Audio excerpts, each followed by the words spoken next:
ಬೈಲಹೊಂಗಲ ನಗರದ 3000 ಮಠದಲ್ಲಿ ಪೀಠಾಧಿಪತಿ ಪ್ರಭು ನೀಲಕಂಠ ಸ್ವಾಮೀಜಿಗಳ ಸಾನ್ನಿಧ್ಯದಲ್ಲಿ ಬುಧವಾರ ಬಸವ ಜಯಂತಿ ಆಚರಣೆ ಹಾಗೂ ಜ್ಯೋತಿರ್ಲಿಂಗ ಸ್ವಾಗತ ಕುರಿತು ಪೂರ್ವಭಾವಿ ಸಭೆ ನಡೆಯಿತು. ಸಭೆಯಲ್ಲಿ ಮಾತನಾಡಿದ ಪ್ರಭು ನೀಲಕಂಠ ಸ್ವಾಮೀಜಿಗಳು ಏಪ್ರಿಲ್ 19ರಂದು ಬೆಳಗ್ಗೆ 8ರಿಂದ 11ರವರೆಗೆ ಮಠದ ಸಭಾಭವನದಲ್ಲಿ ಮೂಲ ಜ್ಯೋತಿರ್ಲಿಂಗ ದರ್ಶನಕ್ಕೆ ಅವಕಾಶ ಕಲ್ಪಿಸಲಾಗುತ್ತಿದೆ ಎಂದು ತಿಳಿಸಿದರು. ಆರ್ಟ್ ಆಫ್ ಲಿವಿಂಗ್ ಬೆಳಗಾವಿ ಸಹಯೋಗದಲ್ಲಿ ನಡೆಯುವ ಈ ಕಾರ್ಯಕ್ರಮದಲ್ಲಿ ಭಾಗವಹಿಸಿ ಭಕ್ತರು ದರ್ಶನ ಪಡೆಯಬೇಕು ಎಂದು ಕರೆ ನೀಡಿದರು. ಜ್ಯೋತಿರ್ಲಿಂಗ ದೇಶದಾದ್ಯಂತ ಸಂಚರಿಸಿ ಬೈಲಹೊಂಗಲಕ್ಕೆ ಆಗಮಿಸುತ್ತಿರುವುದು ಭಾಗ್ಯಕರ ಸಂಗತಿಯಾಗಿದೆ. ಈ ಸಂದರ್ಭದಲ್ಲಿ ಭಕ್ತರು ಹೆಚ್ಚಿನ ಸಂಖ್ಯೆಯಲ್ಲಿ ಆಗಮಿಸಿ ಭವ್ಯ ಸ್ವಾಗತ ನೀಡಬೇಕು. ಹೂವು, ಹಣ್ಣು, ಪತ್ರಿ ಸಮರ್ಪಣೆ ಸೇರಿದಂತೆ ವಿವಿಧ ಸೇವೆಗಳನ್ನು ಸಲ್ಲಿಸಲು ಅವಕಾಶವಿರುತ್ತದೆ.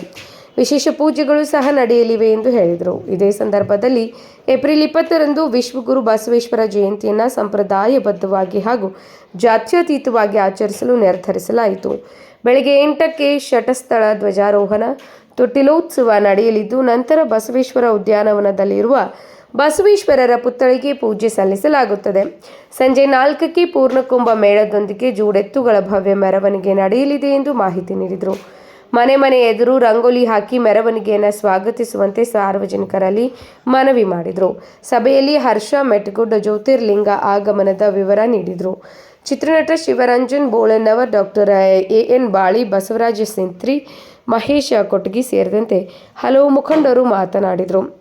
ಮಹಂತೇಶ್ ಮತ್ತಿಕೊಪ್ಪ, ಪ್ರಮೋದ್ ಕುಮಾರ್ ವಕ್ಕುಂದಮಠ, ಮಹಾಂತೇಶ್ ಅಕ್ಕಿ, ಗೌತಮ್ ಇಂಚಲ್, ಅರ್ಜುನ್ ಕಲ್ಕುಟ್ಕರ್, ಶ್ರೀಶೈಲ್ ಶರಣಪ್ಪನವರ ಅನೇಕರು ಉಪಸ್ಥಿತರಿದ್ದರು.